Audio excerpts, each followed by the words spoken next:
కార్తీక మాసంలో వచ్చే శుక్లపక్ష చతుర్దశి నాడు వైకుంఠ చతుర్థిని జరుపుకుంటారు.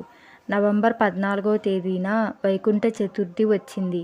ఈ పవిత్రమైన చతుర్థి రోజున శివకేశవులను ఆరాధిస్తారు. ఈ వైకుంఠ చతుర్దశి నాడు ముక్కోటి దేవతలు అందరూ శివకేశవులను పూజిస్తారు. కార్తీక పూర్ణిమకు ఒకరోజు ముందు వైకుంఠ చతుర్దశి వస్తుంది. కార్తీక మాసంలో వచ్చే వైకుంఠ చతుర్దశికి చాలా పవిత్రత ఉంటుంది. ఎందుకంటే ఈ చతుర్దశి రోజున శ్రీ మహావిష్ణువు వైకుంఠం నుండి భూమిపైకి దిగివచ్చి కాశీకి వెళ్ళి కాశీలో ఉన్న కాశీ విశ్వనాథుడిని ధ్యానించిన రోజే వైకుంఠ ఏకాదశి. అంతటి శక్తి ఈ వైకుంఠ ఏకాదశి ఉంటుంది.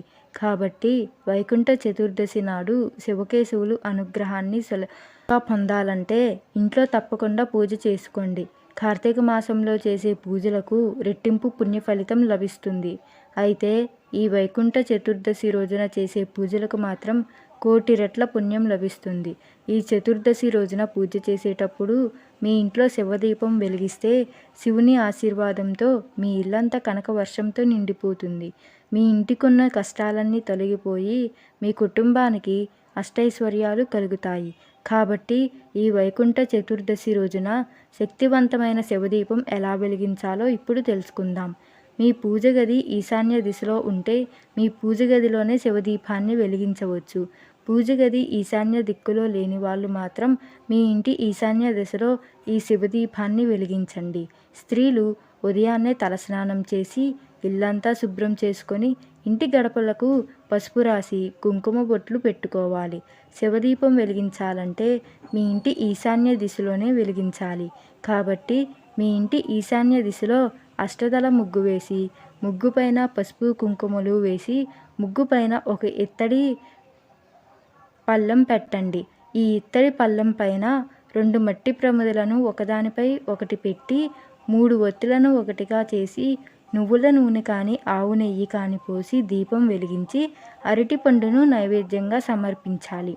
ఈశాన్య దిశలో వెలిగించే ఈ శక్తివంతమైన దీపాన్నే శివదీపం అని అంటారు.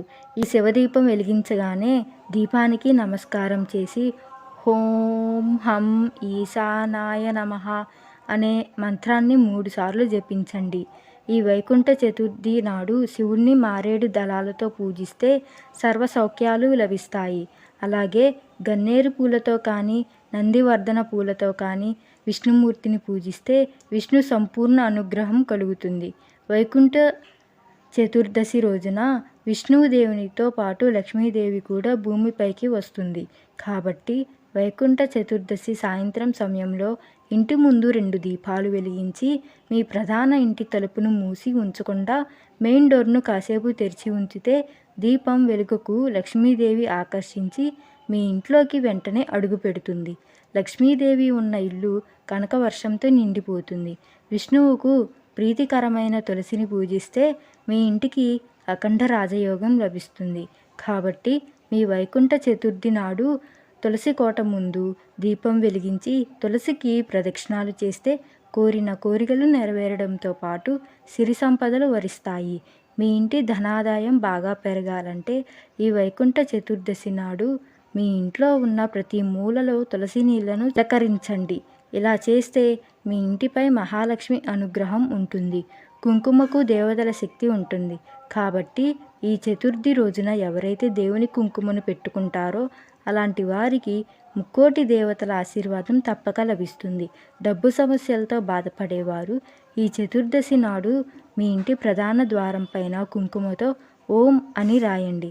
లక్ష్మీదేవి అనుగ్రహంతో డబ్బు సమస్యలన్నీ తొలగిపోతాయి. అలాగే కుంకుమను సుమంగళి స్త్రీలకు దానం చేస్తే మీ ఇంటికున్న వాస్తు దోషాలు తొలగిపోతాయి. ఈ వైకుంఠ చతుర్థి రోజున తామర పువ్వులతో విష్ణువును పూజించిన కుటుంబానికి స్వర్గ ప్రాప్తి పొందుతారని నమ్మకం. సాయంత్రం 6 దాటిన తర్వాత ఇంటిని ఊడవకూడదు. ఇలా చేయడం వల్ల ఐశ్వర్యానికి దేవత అయిన లక్ష్మీదేవి ఆగ్రహానికి గురవుతుంది. ఇలాంటి ఇళ్లల్లో సంపద కొరత ఏర్పడుతుంది. కాబట్టి సాయంత్రం సమయంలో చీపురుతో ఇంటిని ఊడిస్తే మీ ఇంట్లో సంతోషంతో సహా లక్ష్మీదేవి కూడా బయటికి వెళ్ళిపోతుంది. కాబట్టి తెలిసి తెలియక కూడా సాయంత్రం ఇంటిని ఊడవకండి. అన్నిటికన్నా ముఖ్యంగా ఈ వైకుంఠ చతుర్దశి రోజున రాత్రి సమయంలో అమృత ఘడియలు ఏర్పడ్డాయి.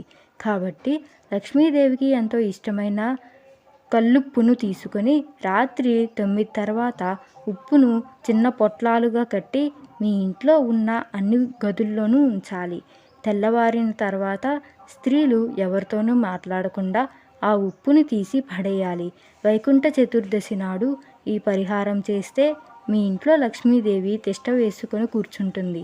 తమలపాకులు ధనలక్ష్మిని ఆకర్షిస్తాయి. కాబట్టి ఈ వైకుంఠ చతుర్దశి రోజున 10 తమలపాకులను తీసుకొని వాటిపైన కుంకుమ బొట్లు పెట్టి ఆ తమలపాకులను మాలలాగా కట్టి మీ ఇంటి గుమ్మం ముందు కట్టండి. ఈ చతుర్థి రోజున ఇలా చేస్తే మీ ఇంట్లోకి లక్ష్మీదేవి అడుగు పెడుతుంది. డబ్బు సమస్యలు లేకుండా జీవితాంతం సుఖ సంతోషాలతో జీవిస్తారు. అలాగే ఒక ఎరుపు రంగు వస్త్రం తీసుకొని అందులో 5 తమలపాకులను వేసి మూటలాగా కట్టి మీ పూజ గదిలో పెట్టి ధూపం వేయండి. వైకుంఠ చతుర్థి రోజున ఇలా చేస్తే మీ ఇంటికి డబ్బు రావడం ప్రారంభం అవుతుంది. అప్పుల సమస్యలు తొలగిపోతాయి.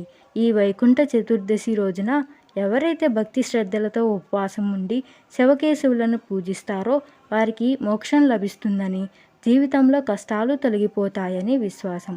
మన ఇంటికి దిష్టి తగిలితే ఎన్నో కష్టాలను అనుభవించాల్సి ఉంటుంది. కాబట్టి మీ ఇంటిపై నరదిష్టి తొలగిపోవాలంటే ఈ వైకుంఠ చతుర్దశి రోజున మీ ఇంటి గుమ్మం ముందు కలబంద మొక్కను వేలాడదీయండి. మీ ఇంటికున్న చెడు దృష్టి తొలగిపోయి మీ ఇంట్లో సుఖ సంతోషాలు చేరుతాయి. ధనలాభం కోసం ఆగిపోయిన డబ్బును తిరిగి పొందడానికి ఈ వైకుంఠ చతుర్దశి నాడు అష్టముఖి రుద్రాక్షను ధరిస్తే జాతక దోషాలన్నీ తొలగిపోయి మీ జాతకంలో ధనయోగం సిద్ధిస్తుంది. తద్వారా డబ్బు సమస్యలు లేకుండా విలాసవంతమైన జీవితాన్ని గడుపుతారు.